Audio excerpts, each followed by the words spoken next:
you a PowerPoint. Okay, recording is also in progress. Okay, let me share.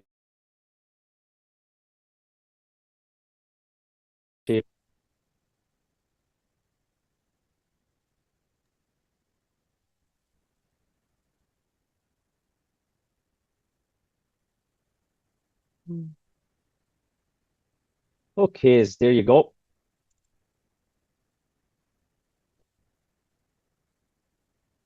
Let me know when you're able to see my screen. It's still blank. It will pop up, no worries. Now it's visible.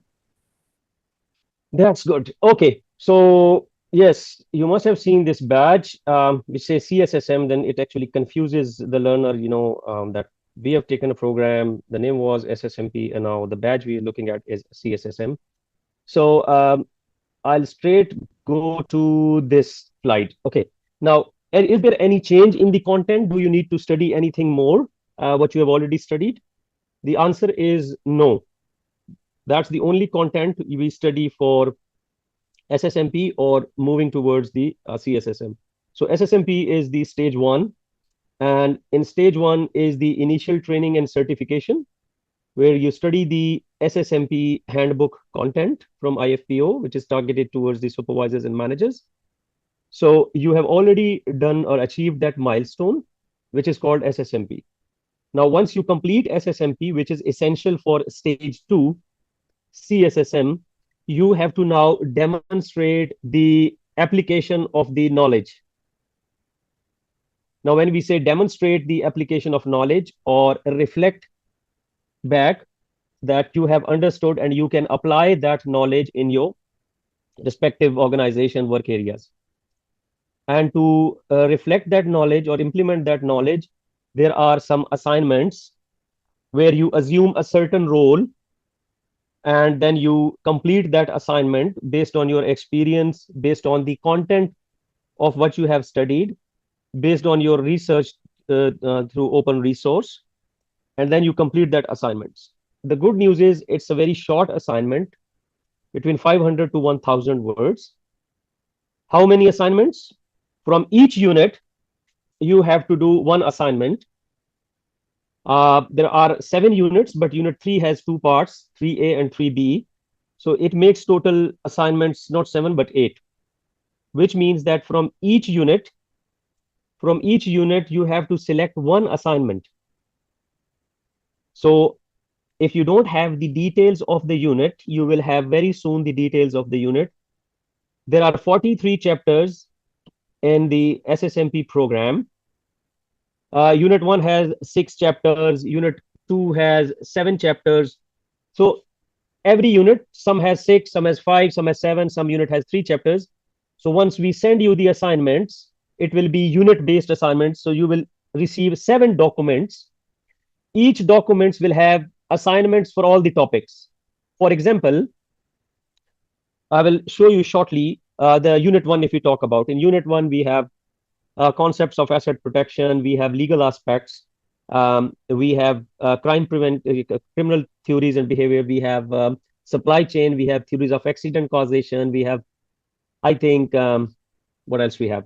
So I will just look at. So we have 6 chapters. Out of 6, you have to select one assignment of your choice from unit 1 out of those 6 chapters. So once you select that one assignments of your own choice, then you will look at what content was taught during your that particular topic. What actually experience you can incorporate from own working for so many years in the industry, and what open resource, if you want to use any open resource, you can, then you have to give actually the link, and whatever resource you are quoting, then you have to provide the evidence. So similarly, you will go to unit 2, unit 3, and you will do the 8 assignments. When you complete all your assignments, so along with your assignments and along with your SSMP certificate, which must arrive by that time, you will submit that assignments back to the IFPO. The assignment goes to US, and the assignment goes to different people. Not that all 8 assignments goes to one. So it's again IFPO arrangements to the subject matter experts. They will review and they will get back that if the assignment is accepted or not. Now, mostly nowadays, the assignments are rejected because of the plagiarism and because of the use of AI tools. If you want the chat GBT to work for you and you complete all 8 assignments in 2 hours, they have very, very advanced software which will detect immediately that this assignment was done by which software, even they will tell you the software.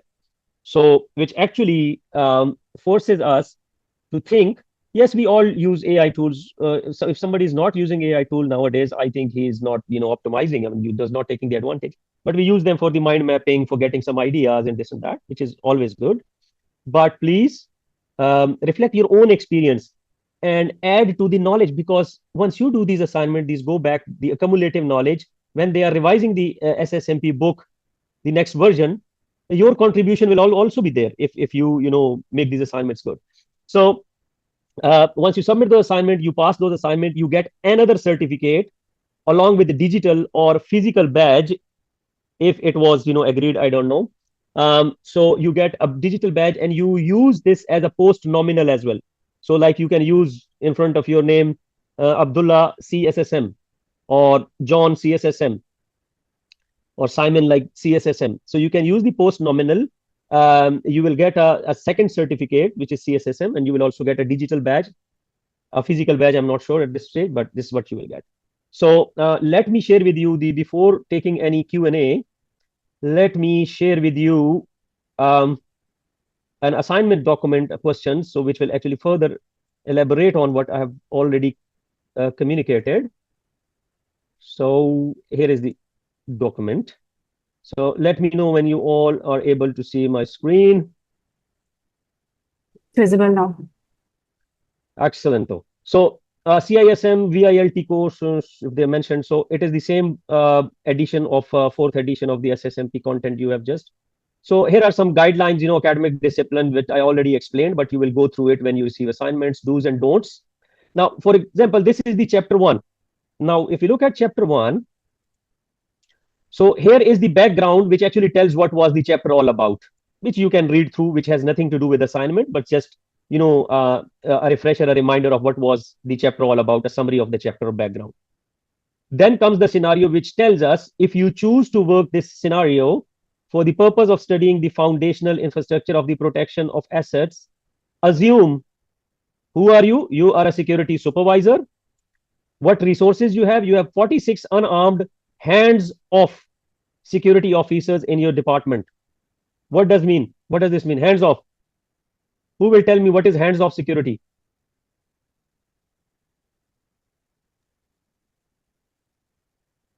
Come on, team. You have been studying for Kiran 1 year. just raised hand. I think she can tell. Kiran, please go ahead. Anyone? Yeah, I was expecting Iram will say something. Yes, Iram. I'm just thinking that this could be more surveillance based rather than patrolling.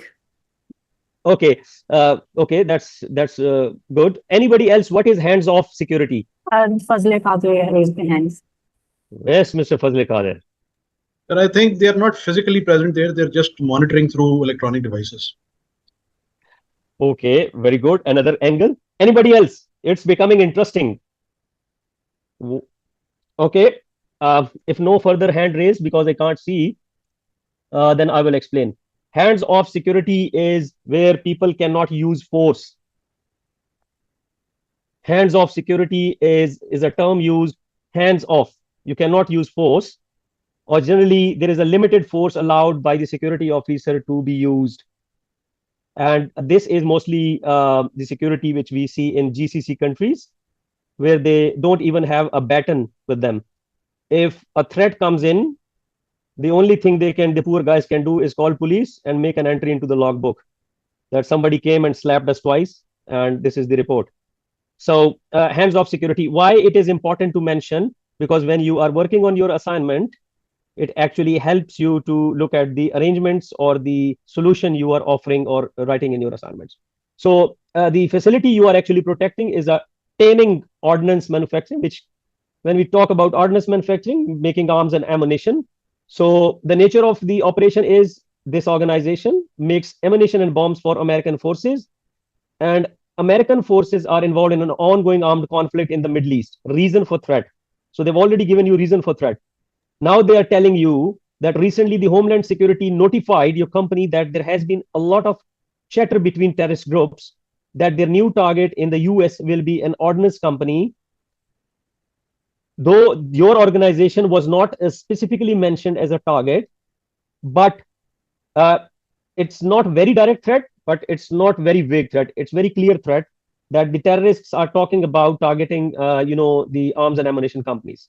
And since you are an arms and ammunition company, then you are also, that actually raises the alert level to orange. So if some of you know, US works on 5 alert levels. The US operate on 5 alert level, threat level, whatever you call.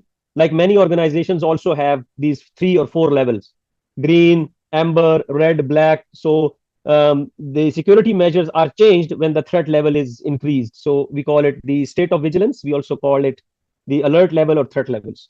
So orange level, when we say orange in the US, it actually translates to the elevated threat, which increased the protective measures based on specific threat information regarding a known or suspected terrorist plot, which is the Homeland Security definition for the orange.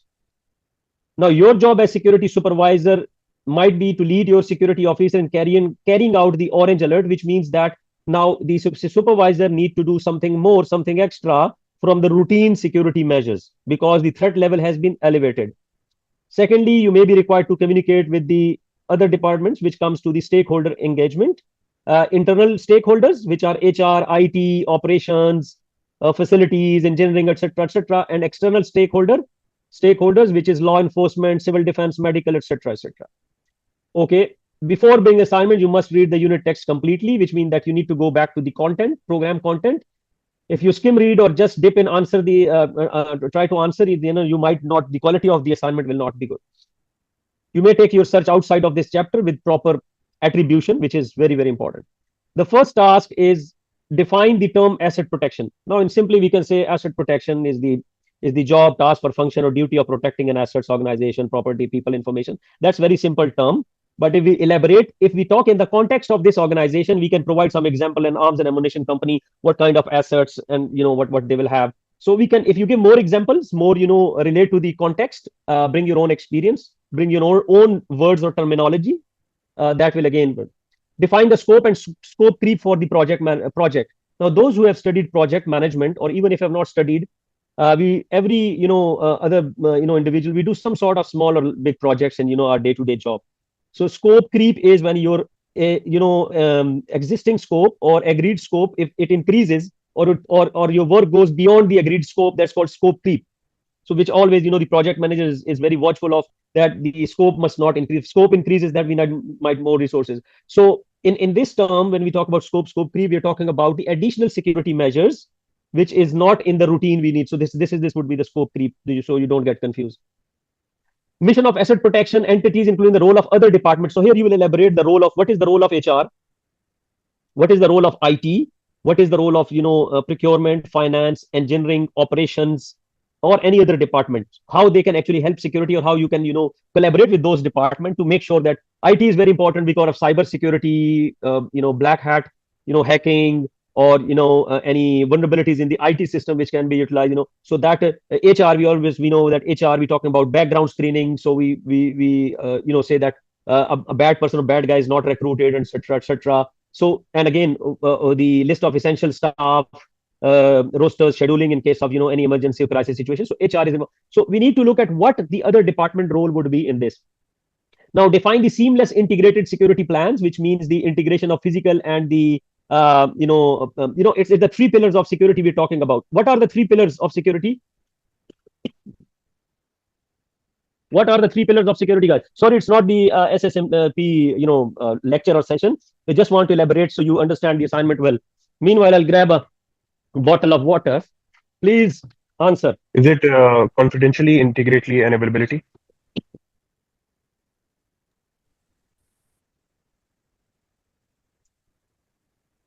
I think it's very good, but it's again the CIA tried. We used it for the cyber security, information security. Generally, we talk about the 3 pillars of security. So what integrates security is there are 3 things: people,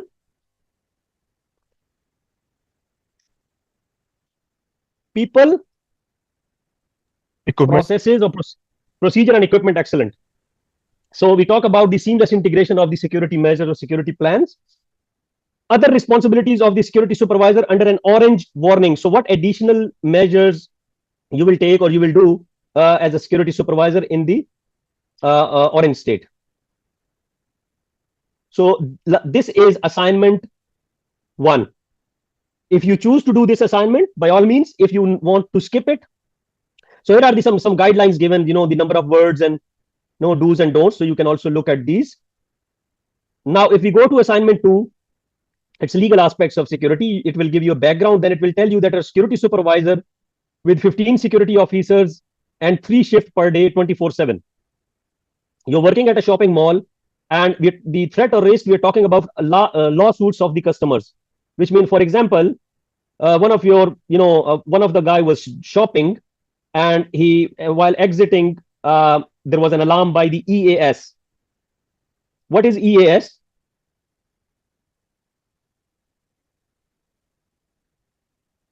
I need to stop your SSMP certificates, guys. Oh, Matt is also here, you know. Oh, no. I was joking. I know you know about EAS. Electronic article surveillance. If you don't pay the tag, they have this tag, so it gives alarm. So, for example, there's an alarm, and your security officer stops someone, and the person is not showing his bag, and security officer saying that you are taking an item without payment. What happens here? What if the person leave without being searched? The poor guy is in trouble. What if he forces a search? The person can go to the court for trespass, for the humiliation, for this. So, we have all those risks. So, outline supervisor role in avoiding being sued for security officer's action or failure. Include all the activities that mall security officer could be involved in that would bring about a lawsuit. Identify all the actions or failures to act on the part of the security supervisor. Include all the acts of failure to act on the part of the company that could result in lawsuit. So here, all these, with your experience, you will come with the guidelines, with what training is one of the aspect that could telling these giving the legal aspect, training about legal aspects to the guard force. Use of force, which is a very gray area in security. And when I go around the world in different countries, when I ask the guard, do you know what is your use of force policy in terms of the what regulation says and what your company says and what is your right of self-defense, 99% doesn't know that. So use of force policy, etc., etc. So you will, if you choose to do this assignment, very interesting assignment, you can do this. If you don't want to do that, you can do the crime and criminal behavior assignment.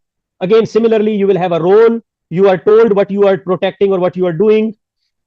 Here you are a security manager for a CIT operation, cash in transit, or in some part of the world it's called CVIT, cash and valuable in transit. You have 25 trucks, you have 50 drivers or officers, and the threat is armed holdups and shootings, and what happens with the CIT or what threat.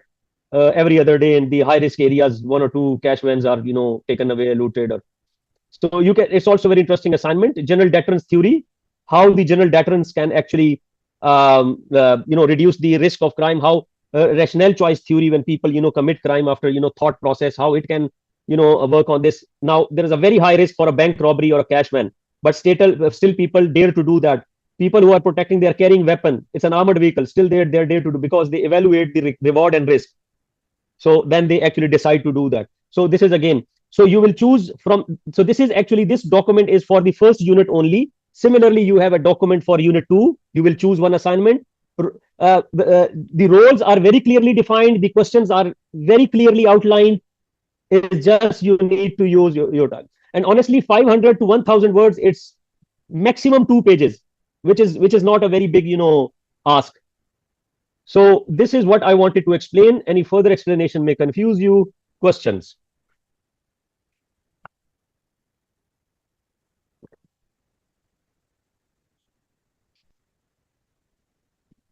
I can't see hand raised. If anybody want any question, please unmute and you can ask question. You can always come back to us with any questions. I just want to ask, is it depends on the industry we are working at? Like, suppose if I'm working in a facilities management and I'm bound to the security services since I only have a knowledge of security protection of the buildings and asset protection. So you may have asked me some other questions as well in the assignments. a side of more elaborating in the security industry, or it will be just basics of securities? Since it's a typical security program, it does not involve any knowledge area specific to the facility management or any other areas. So it will actually ask questions about the security. So you will assume a role of a security supervisor or manager, and then you have to actually in that particular context of that organization, which actually assignment is telling you. So it actually opens up our mind. It's a very good assignment. If I ask today to talk about your organization, yeah, it's good that you know the context of your organization and your day-to-day task and operation. But if I take you out from your comfort zone and put you in another position and in charge of another organization, and it's a little interesting, a little challenging, because we have to actually adopt that role. So yes, the answer to your question, it is typical security roles. Thank you, sir. It sounds fun and it will be amazing. This looks very nice to do this. Thank you so much. Pleasure. Imran, was this Imran? Yes, sir. Yes, it was me, sir. Assalamu alaikum. Alaikum assalam. So as Sai Saab is, I will just add one thing. Try to build up whatever you have read, whatever you have grasped during the course of SSMP. Realize what is happening in the scenario actually, and try to build upon your own character with that scenario. Otherwise, if you will remain a facility manager while reading a scenario, you will not be able to actually grasp it and understand the context of that scenario. So be the one Yes, in sir, which exactly. the scenario is built up. All Yeah, right, I thank you. loved when he said that, he will put me, we have to put ourselves into that shoes and perform the answers. So I love this concept, and definitely I'm going to go with it. Excellent. Any other questions, team? Fazli Qadir, please. Please, Sir, yes, Mr. Fazli Sir, Khan. all these assignments will be submitted together, or they can be submitted piecemeal, as and when you complete one, you submit. No, these will be submitted together, and you have 1 year time. So within the next 12 months, you have to submit these assignments. Those who got normally these assignment has a fee, and that's $150 US, because one by one, it's very difficult for the admin and coordinator to actually, So you send a bundle of your assignments with your name. So Misha will be sharing a template. So template will be, again, will be only a form with your name, your email, contact details, and the course date, the course dates when you taken the course. So when you submit your assignment, we know who has submitted the assignments. Tafsir has question. Yeah, Yes, actually, please. I have two questions basically. One question, half I believe you already clarified about how we are going to receive the assignments, whether it will be like via email or it will be like through LMS. That was my first question. And second question related to if in case if an assignment is rejected by the subject matter expert, so what will be the final outcome? It will be considered as final failure, or there will be again resubmission option will be there. Yeah. So generally, if it is some area which is misunderstood, or some explanation which was required not done, then the assignments come back, and generally they ask you if it's one odd assignments. But if the entire all 7-8 assignments are just somebody as as a check in the box, if somebody has done it like that, so then certainly it is considered as failure. So it depends on the how much efforts the individuals have put in, which is very evident through the assignments. Generally, if you put reasonable efforts, the passing rate in the assignment is above 95% so far. And why I'm telling you, because those who are serious, they put the reasonable efforts. Those who are not serious, we never receive their assignments. So yes, there are 4 or 5% where the assignment may come back, and there are 1 or 2% which actually fail because they just did the check in the box. I mean, it can be like back and forth. If they require further information, they can ask. If they Yes, want some yeah, kind of yeah. clarification, they can. They actually normally give one more chance. So it's as I told you, there are lots of logistics involved, and the fee of the assessor. So IFPO pay fee to the assessor. So yeah, one revision, one or two assignments, that's generally accommodated. But if it's not meeting, so 4 times, 5 times, it will not be entertained, certainly. Yeah, fair enough, clear. And regarding my first question, the assignment will be What more? submitted to us via email, Yes, or it will be yeah, like LMS. yeah. Sorry, I have a fish memory. The assignments, it has to be submitted through the IFP Minasa team through email. Yeah. So it can be submitted through the learning management system, but sometimes candidates find it a little difficult. So we keep it easy. So you can send through email to the IFP Minasa team. Also, you will receive through email. Yes. You For will both receive through cases. email, you submit through email. Yes. Clear, Ashraf sir. has Thank you so much. Okay, sir. And one more question, sir. What is the the minimum criteria to pass the assignments, paper assignments, when we will submit the assignments? Yeah, since it's not an exam, it's not marked. You're muted, Mr. Saeed. Sir Tahir, you gone to mute. Somebody muted me.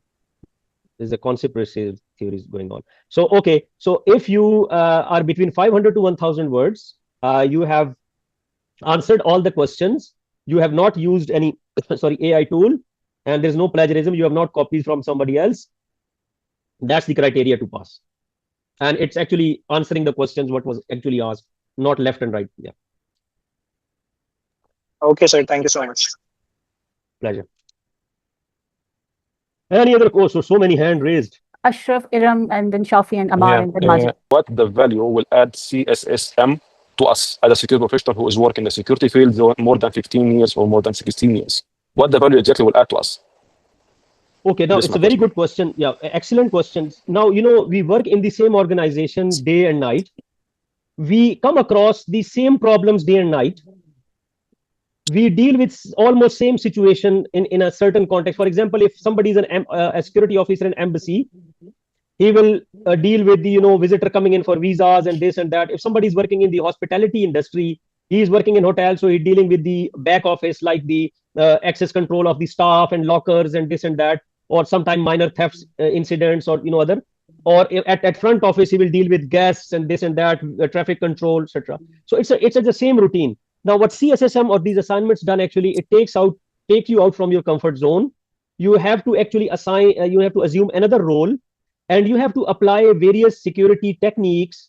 For example, you have to look at the legal aspects. Now, it opens up my mind that, okay, if I'm a supervisor, if my security officer do the excessive use of force, like you said, the law says reasonable. So there are two things when the law will judge the use of force: necessity and reasonableness. Was it necessary? Yes or no? First box check. Second, was it reasonable?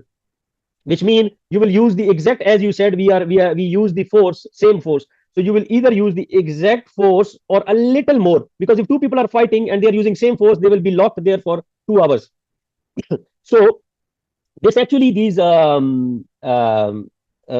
assignments actually take you out to assume another role. When you implement that, you accumulate more knowledge or broaden your experience, and your different, you can look at different dynamics of the security.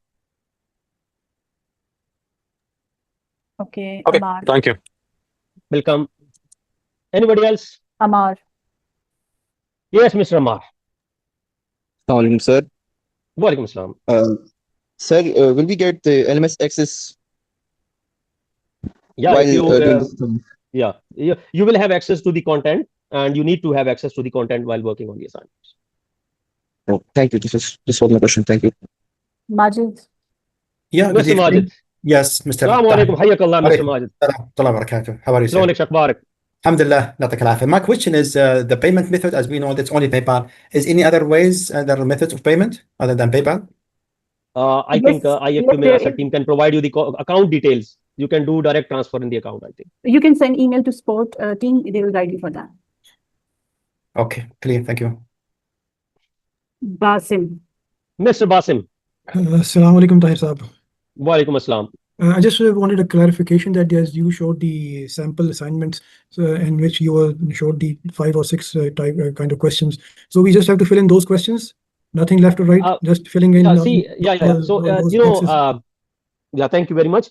This tabular document, is only provided to make sure that all the questions are segregated. Now, if you want, you can prepare your assignments in a paragraph.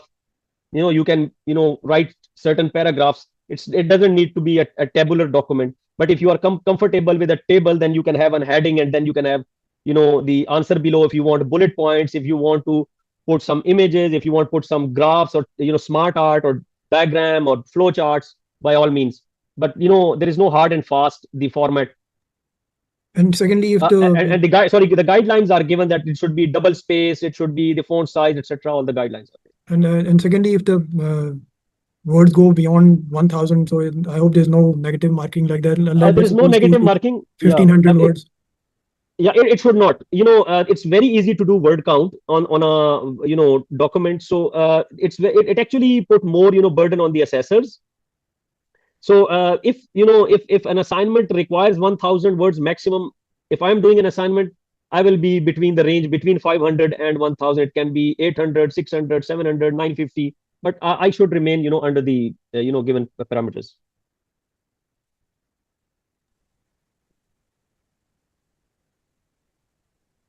Okay, any other questions?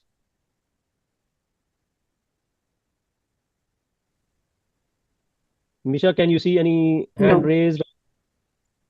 Iram, please go ahead. Thank you. Assalamu alaikum. Tahir, how are you? Alhamdulillah.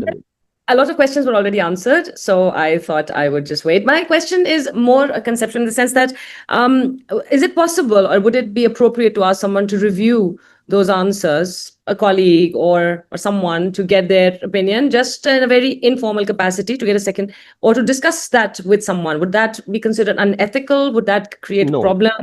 No, it's not. I think by all means, I think if we can do a research online, why not ask a colleague, look at, so people will be doing it, asking somebody, maybe senior, maybe, a colleague to look at the assignment, provide some input, and, can always, take help and, guidance. That should be fine.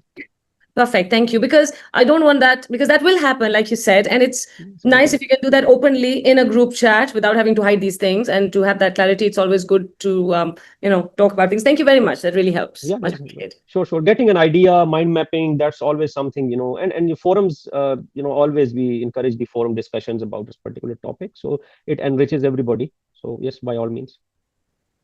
Thank you, everyone. All the best. And I'm very confident that all of you will be able to, inshallah, complete and submit and pass the, get the CSSM certificate.